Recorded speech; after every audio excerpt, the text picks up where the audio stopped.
Today we started item 43. In continuation of chapter 25, it deals with evocations, and is a series of questions that Kardec put to the spirits that, again, pretty much synthesizes everything that was already mentioned by him. So we started a prayer as we once again elevate our hearts, minds, and feel the presence of our benefactors with us, the good workers of SGNY. Giving thanks for this and for all the opportunities and for the challenges that our Father George, you are able to face and conquer.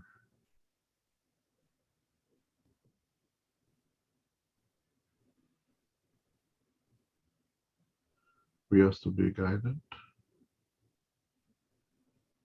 to have a constructive participation in the studies, to be able to understand the messages, to apply in our daily lives, all that we are learning here to the best of our abilities.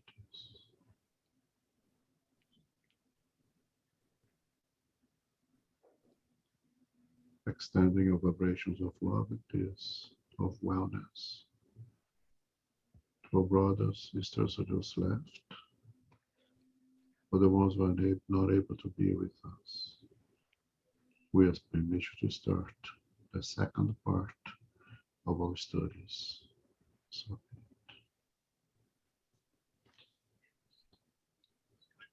So item 43, this was we stopped last week, and we're dealing here with evocation of living persons. Go ahead, Zoraida. Okay, 43. Is it absolutely impossible to evoke the spirit of a person who is awake? It is difficult to do so, but it is not absolutely impossible.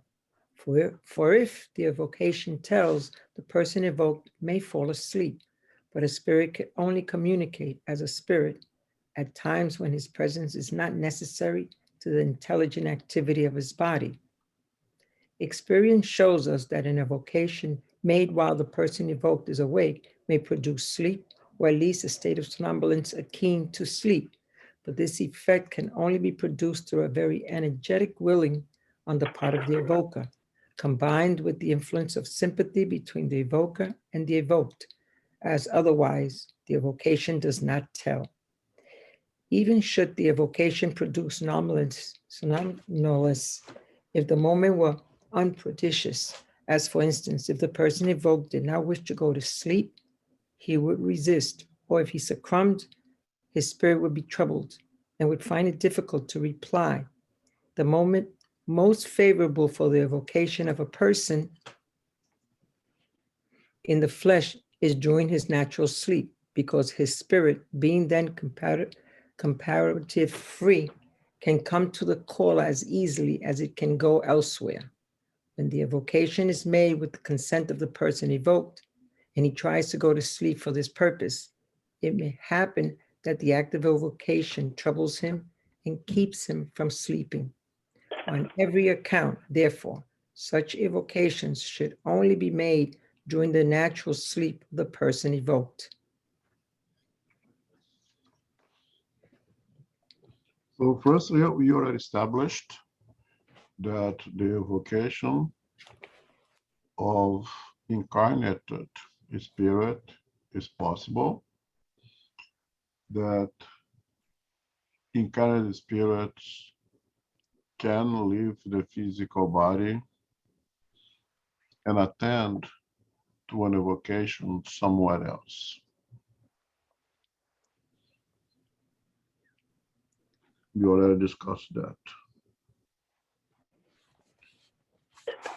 If you follow natural processes, of course, everything that is natural, it's easier to be attained than something artificially produced, right? So to evoke a discarnated spirit will be the easiest thing in terms of vocation, to have that evoked spirit to come and attend to a call. But it could also evoke incarnated spirits. During sleep, natural process, naturally, with the spirit partially disconnected from that physical body. That physical body is not in need of the intelligent input of the spirit. So the spirit is free to partially separate from that physical body that rests and explore that the spiritual world. In that case, it's much easier to respond to a call, to an evocation, when we are at rest and we are naturally, in a natural process, separate from the physical body and attend to an evocation that was already established. Now, can an individual awake be evoked? Right? So that's the question is it completely impossible to evoke a spirit of someone who is awake? So an incarnated spirit in an alert, awake state. And very often, every time that you see completely impossible, there was likely to be no, because again, there is always, or almost always, some exception to the rules. There is always a way to manipulate around situations and make something seemingly impossible possible. So the spirit says that this, although it is difficult, it's not completely possible.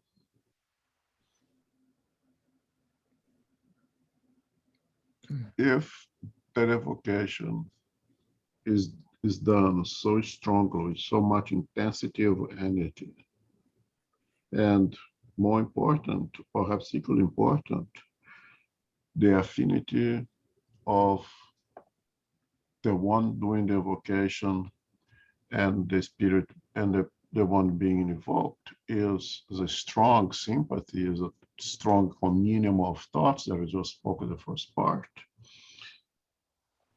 That individual who is awakened may put themselves in a state of rest, may go to sleep, may go take a nap, because it feels compelled.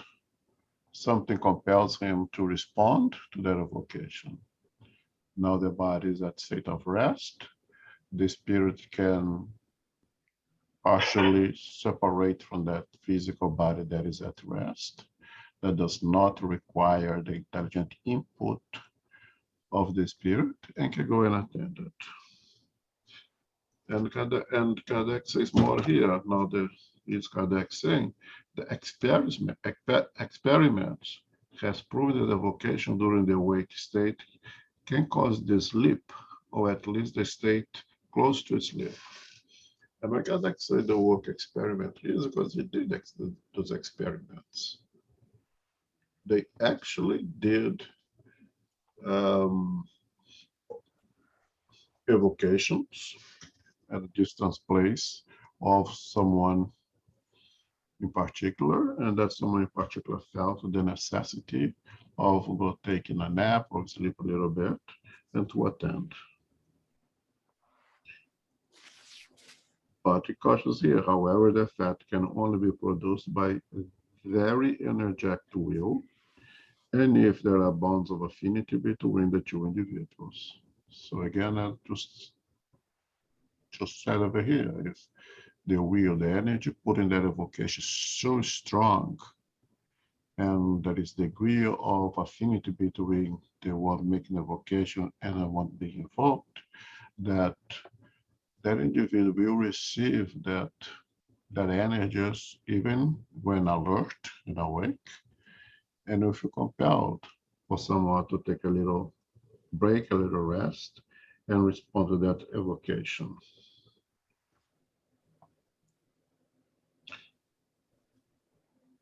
I just like to warn that not every time that we, during the day, uh, unusual to our time of nap or rest, we feel that desire to rest, to sleep, means that somebody's evoking us, that somebody's calling us. Okay, is that a possibility? Yes, but as I always say, you must rule out all the possible physical causes first.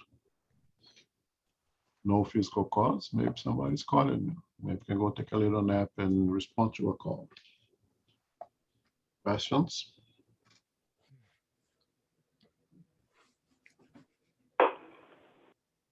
Okay, 44. 44. When a person in the flesh is evoked while sleeping, has he, on awakening, any consciousness of what has occurred to him? No, not in most cases. You are all of you evoked more often than you suppose, but it is usually your spirit only that is aware of the occurrence, which may, however, in some cases leave on the mind a vague impression as of a dream. Who is likely to evoke us if we are only obscure persons?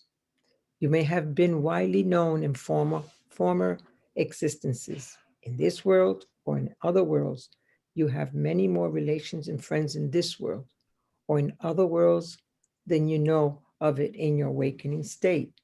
And all these people may evoke you. Suppose that your spirit, in some former existence, has animated the body of the father of somebody or other in this world or elsewhere.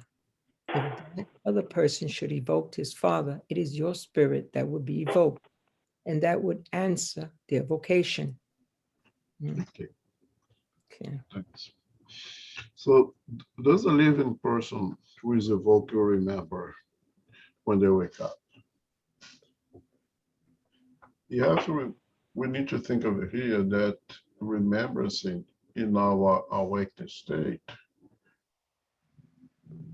pertains to the physiology of the brain, right?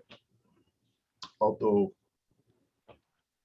the remembrance truly belongs to the spirit, in order to express it while conscious, while awakened, it requires the brain activity.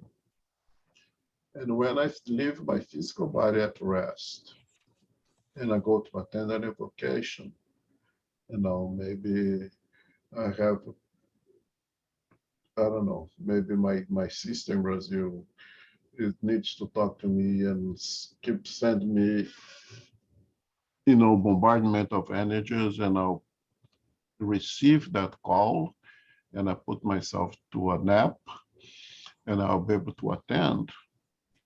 And we may have a dialogue in the spirit. I may attend to that call. I will return to my physical body, and I'm not going to return to remember. I'm sorry, I'm not going to remember it. Why not? Because my physical brain did not go with me, did not participate in that conversation. So when I come back in spirit, spirit, not going to import all that experience to my physical brain. Therefore, I will not going to remember in our awake state. The spirit will. Elmo, the eternal spirit, will. But Elmo, while incarnate, will not remember. We'll have a vague sensation that we have been together, something like a dream that is fuzzy, that I cannot put all things together, but I'll have that vague sensation that I took a nap and I dreamed that I was with my sister. But you're not going to remember everything because the physical brain did not take part in that experiment.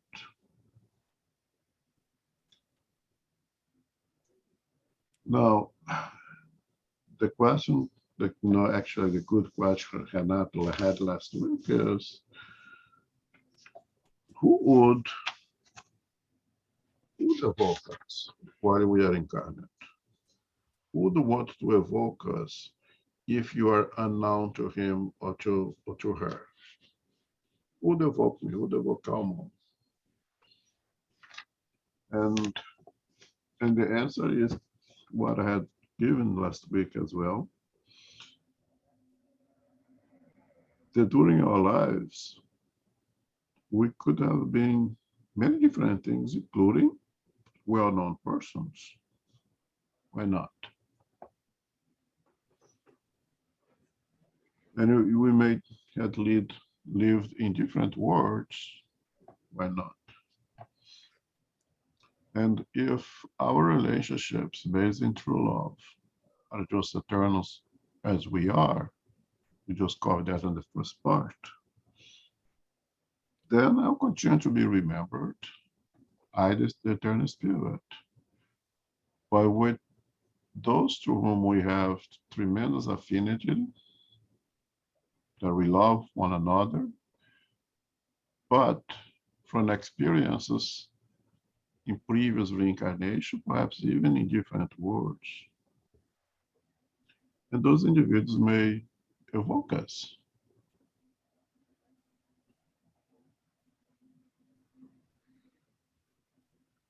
But also, Elmo could be evoked. Maybe, I don't know what great scenario of one of the many patients that we helped along the way, and all the sudden have some kind of pain associated with the treatment that had caused, and start to thinking of, oh, Elmo helped me that day. He did something like this, like that. Oh, I wish could come and help me, and start to evoke me in that state. And if I had developed some kind of affinity with that patient, perhaps I would attend to that.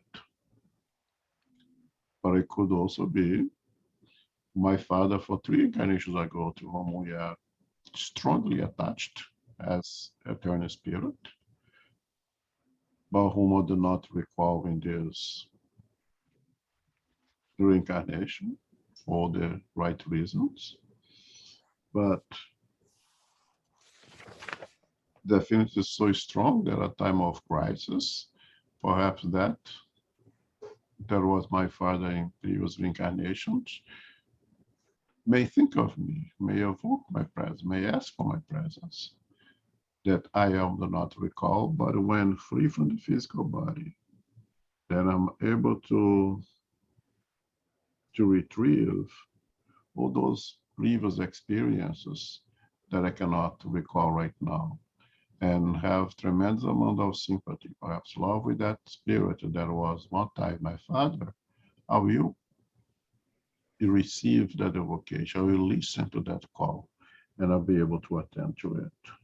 So there's many reasons that someone may evoke us. Someone may evoke us that we are not sure who they are right now, but when free from the physical body, we are able to retrieve all those informations and recognize the ones that is apparently a stranger while you're awake, but is someone that is very there to our heart when we are free from the flesh.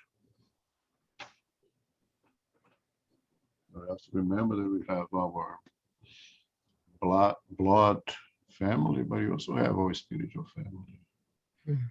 We all had many moms and daddies and brothers and sisters and wives and husbands and so forth and so on. And with many of those, we established eternal relationships of eternal bonds of affection that is just as eternal as we are. Mhm.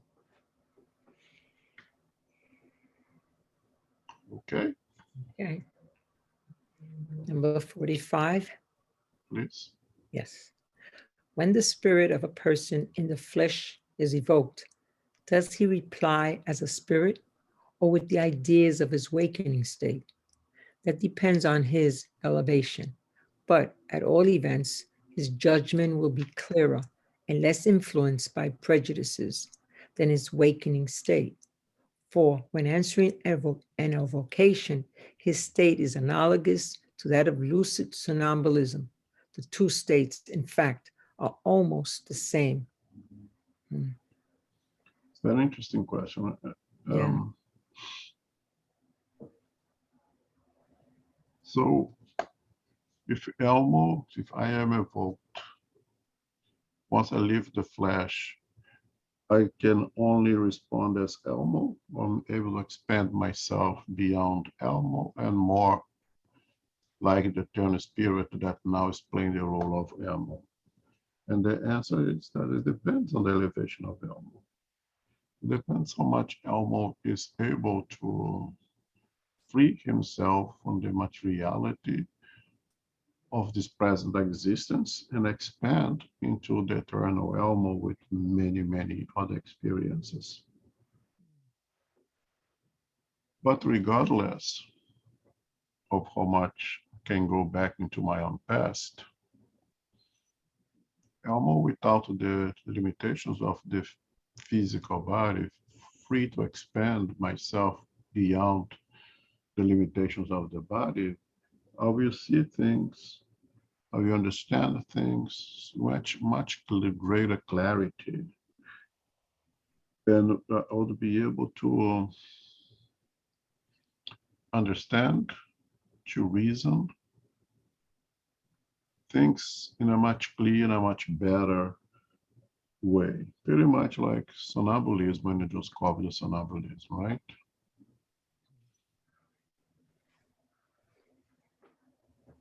And that's what allows us, Elmo, to respond to questions, to attend phenomena that in our awakened state you're not able to do. We're very limited. As a spirit, eternal spirit, we have a lot more potentials. We have a lot more understanding. And when we are free from the flesh, we expand our angle of vision. We see things with much greater clarity and are able to understand things much better. So if we are evolved enough to be more comfortable without the physical body, we are able to expand our potential tremendously and act, respond way beyond the possibilities that we are in our awakened state.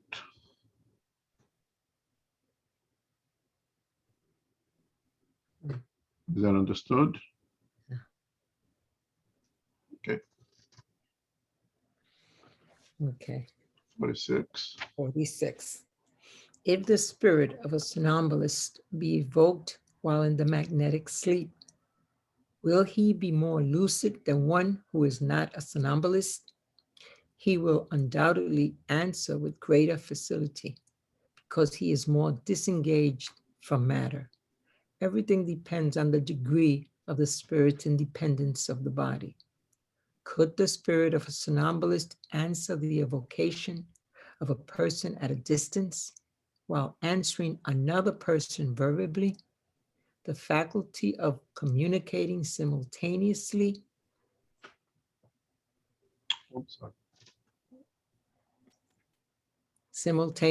at two different points is the attribute only of spirits who have passed beyond the influence of matter.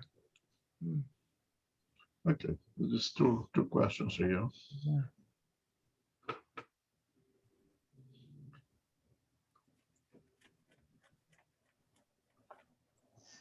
You understand somnambulism is any state that it's a step above natural sleep, right? That we are even more disconnected from matter than the state of natural sleep. Still attached. You're disconnected, that death. But we are much more free from matter than a natural state of sleep.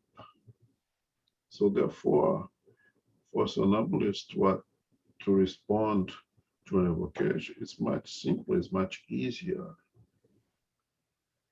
because of the specificity. Everything depends on the degree of independence between the spirit and the body. And state of awakening, you are completely attached, deeply attached to matter, right? In a state of sleep, we are loosely connected to matter. In a state of somnambulism, we are much farther disconnected from matter, which makes the whole process much easier to interact in the spiritual world. So following this sequence over here, of course, in this kind, you have no attachment to matter.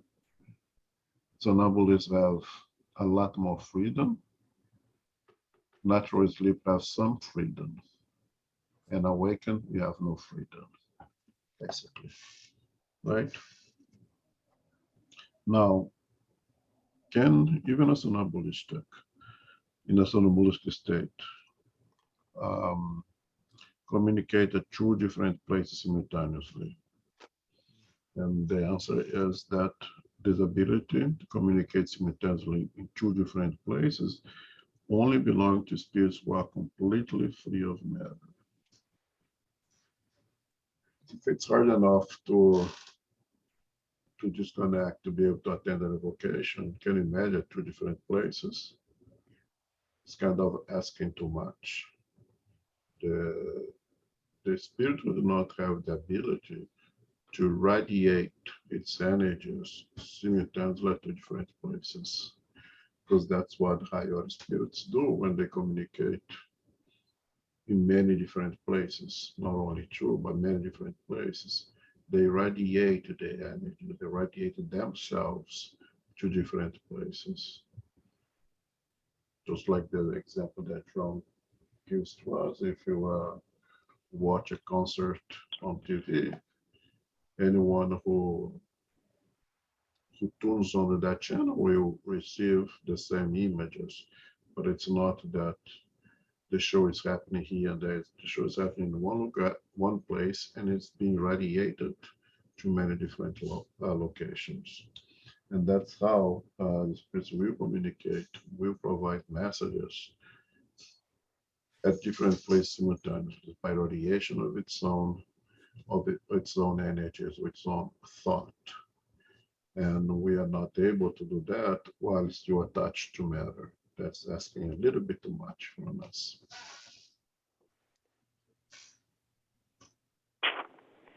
Okay. Okay. 47. Would it be possible to modify a person's waking ideas by acting on his spirit during sleep? Yes, in some cases. The spirit during sleep is not so closely bound to matter as when awake, and is therefore more accessible to moral impressions. And these impressions may influence his judgment in the waking state. Unfortunately, however, it often happens that on awakening, the corporeal nature regains the ascendancy and causes the man to forget the good resolutions that he may have taken as a spirit, luring the sleep of his body. So could we change the awake state ideas when we are at the spiritual level, at the spiritual plane? Or could you convince someone to think differently from when it is conscious and awake state, from when it is in a state of sleep, or even on an artificial state like that, trance, and is find itself in the spiritual world? As I said before, free from matter, we are able to expand our ability to understand things, to analyze things, because free from the limitations of the body, free from the necessities of the body, we can perceive things differently. We can see things with different eyes, and usually for the better. So it's very possible that while in the spiritual world, I would have, I would receive some suggestions and advices that I would say, yeah, this is a really good idea. I can see now that my lining of thought when I'm awake and when I'm conscious is not the best one. You convinced me. You got it. I'm gonna act differently because again, our angle, we can see things from different angles. We like incarnate, we like horses with those things at the side of our eyes that make us look only straight. And when we go to the spiritual world, those things are removed from us. So we can see much better, can see lateral views. We can expand our means of understanding things. Problem is that once we come back over here, very often materiality dominates us in a way that if put those things back in our eyes and continue to have that limited vision of things. So our resolution that we have in the spiritual world, yeah, that's a better way of doing things. That's a better way of things here that I had before when I was awake. I'm gonna change myself, go back to the spiritual, to the physical world in a state of awake, and we are not able to convert those resolutions into reality.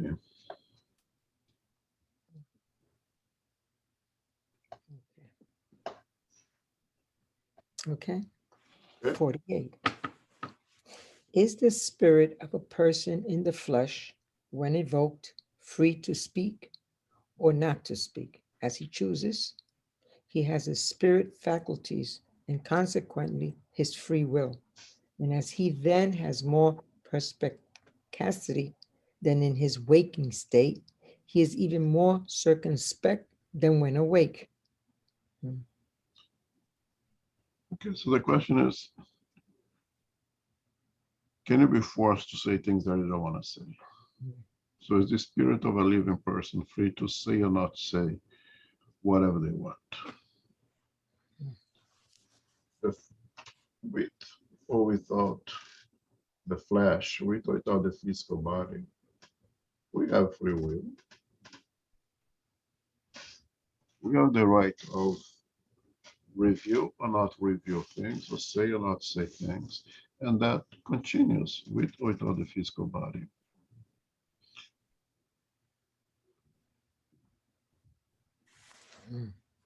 Since in the spiritual world, as I just said, we have a little bit of a different view of things, not different, but expanded view of things, are able to see things with greater clarity, with better understanding. We may say things that we would not say in our awakened state, because we have better discernment of things. But nobody can take from us our free will and say what we do not seek to say. One thing that you have to keep in mind is the moral authority that is so strong that sometimes we are compelled to answer questions and to say things that we would rather not say, that we would in other situations not say, but the moral ascendancy of the one who questions, the one that was in front of that person, becomes irresistible, and not because they force us to say, but we force ourselves to say it, to put that out there. As an example, who among us have not lived the experience that as a kid, we do something wrong, do something stupid, and we know we're gonna be in trouble with mom or daddy, and we kind of prepare ourselves, or how we're going to lie, or we're going to say, no, I didn't do it, it wasn't me, and so forth and so on. And then mommy or daddy come to us and call you and say, look at me, look at my eyes, and now tell me what happened. Mhm. And notice on all that rehearsals or how we are going to lie about melts away, and the truth comes out, or perhaps you have worse to say anything, just trying to cry immediately, which is pretty much confessing the wrongdoing. Um, I think all of us have had that experience as a child, and perhaps some of us have that experience as parent.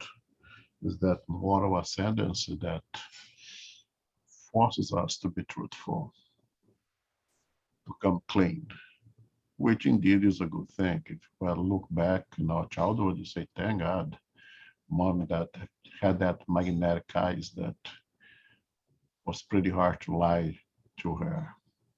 It is that moral ascendancy, and it is that guilt within us as well that leads us to say things that we actually rather not say. But when it's over with, we almost feel glad that you don't have to carry that guilt any longer, or to carry that lie any longer.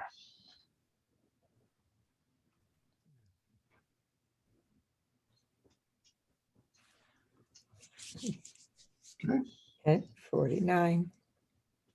Could we, by evoking an incarnate while he is asleep, constrain him to tell what, in his waking state, his desires to hide?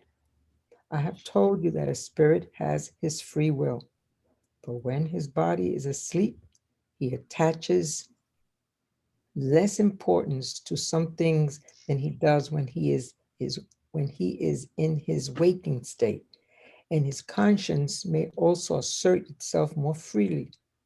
On the other hand, if he does not choose to speak, a spirit can always rid himself of the importunities by slipping away. For you cannot hold a spirit as you can hold a body. Mm. Okay. So as I just had said before here, right? Once you go back to the spiritual world, you see things with greater clarity. Priorities are different.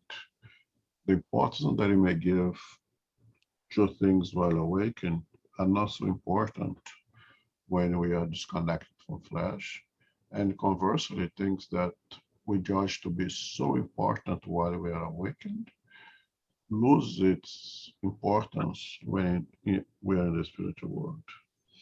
Therefore, it's very likely that we may say things that are unlikely to say while in a state of awake, but not because we are being forced, because still we have a free will, but because the importance that I give to things while awake are different to the things that I judge to be so important when are free from the flesh.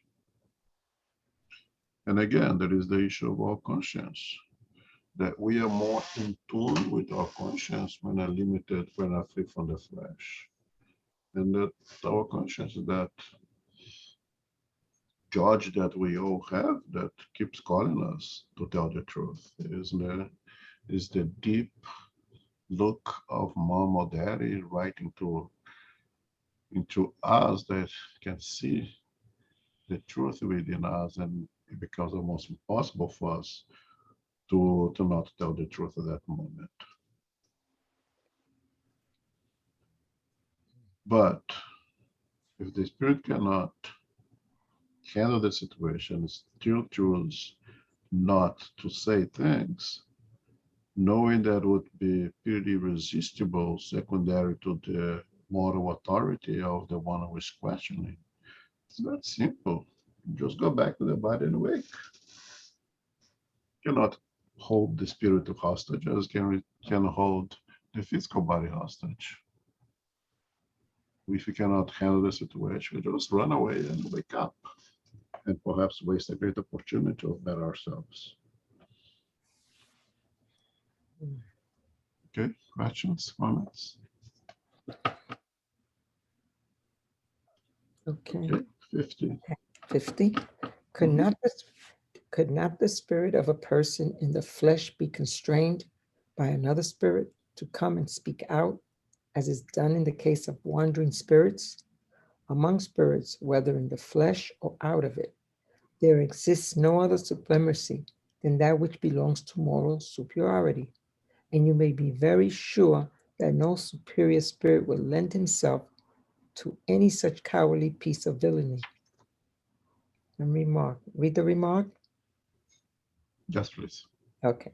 Such an abusive attempt would indeed be an evil action, but it could not attain the desired result, because it would be impossible to drag from the spirit any secret which Lai wished to keep to himself, unless, moved by a sense of justice, he should elect to avow what, under other circumstances, he would have kept secret.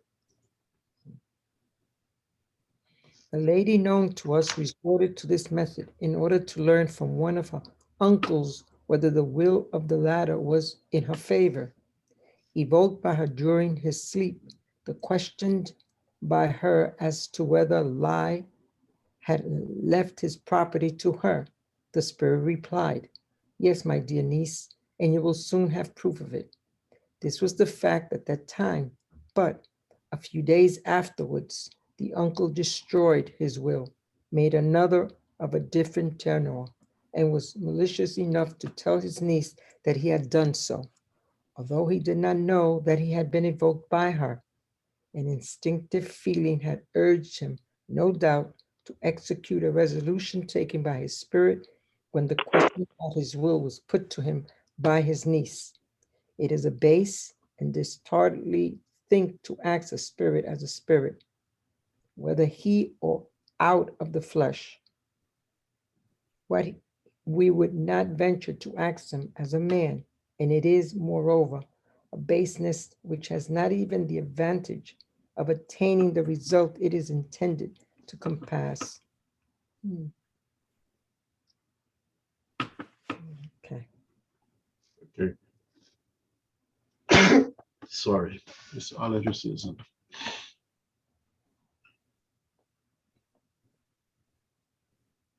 So assume that I could be evoked while awake, while incarnate.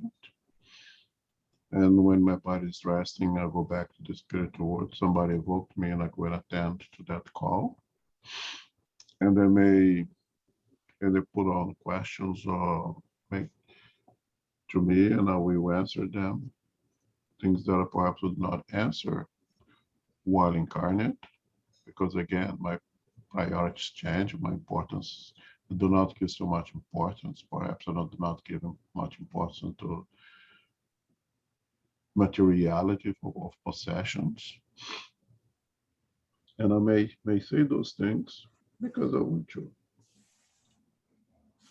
Another option is because I'm in front of someone with such a high moral authority that it becomes irresistible to me.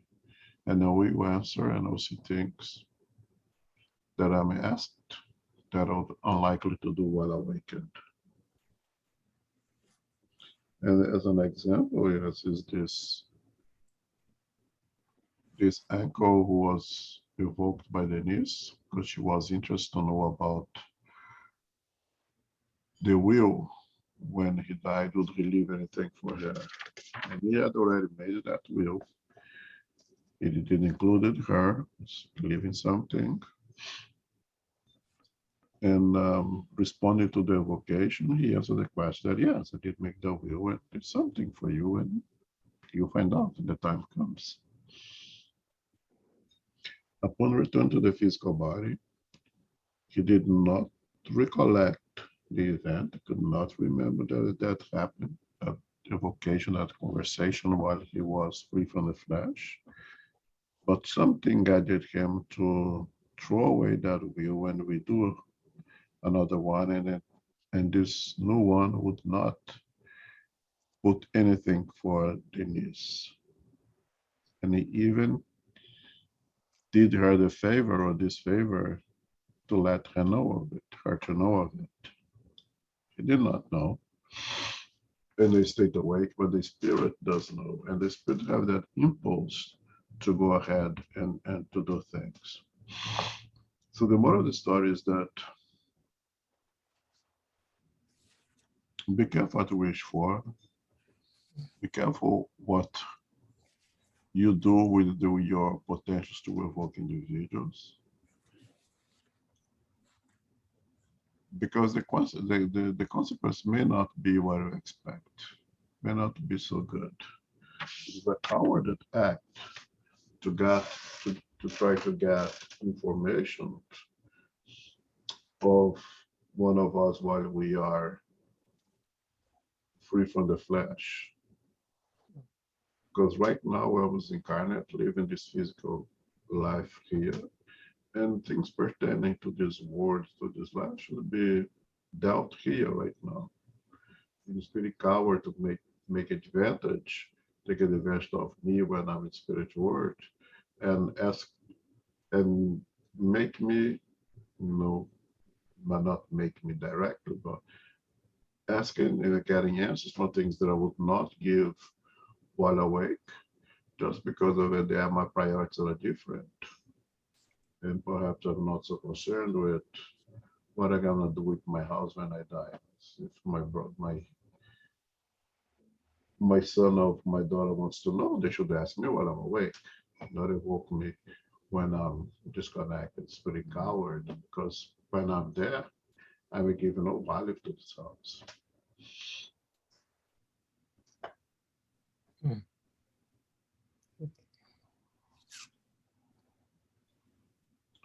Okay. Okay, yeah, I think we Thank you. stop here. I want to keep the time proper. We went over in the first part. I don't want to go over again now. Here, Okay. okay, stop over here. Can I do a final prayers right now? Yes. And thanks everyone for Thank putting you. up with me for these 2 sessions.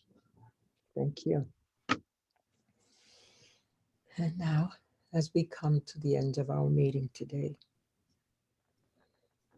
with our hearts full of gratitude, thank you, Lord, our Father, our teacher, and our mentor, our spiritual benefactors, for assisting our teacher tonight, explaining, dear Father, the evocation of living persons in the medium's book.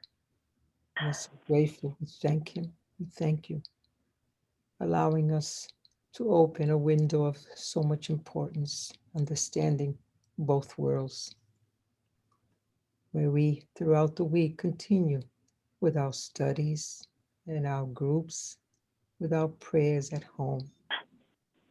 We continue to pray for all that are still going through difficulties in planet Earth. We pray for all that are in hospitals and hospices, the homeless, the undeveloped countries. We pray, dear Father, for their assistance and guidance, for their strength and hope and faith. We give thanks to our Spiritist group of New York, to our teachers who continue to give us so much understanding of Spiritism. May God bless them, keep them safe. Jusara Congo, Joel Congo, and Elmo Deslantes and their families. We thank you. We ask as we leave here today to continue to understand all that we have been given, to continue with our studies and helping our families and those that are in need. We thank you, dear Lord. We pray for the United States Spiritist Federation, for the United States Spiritist Councils, for all that have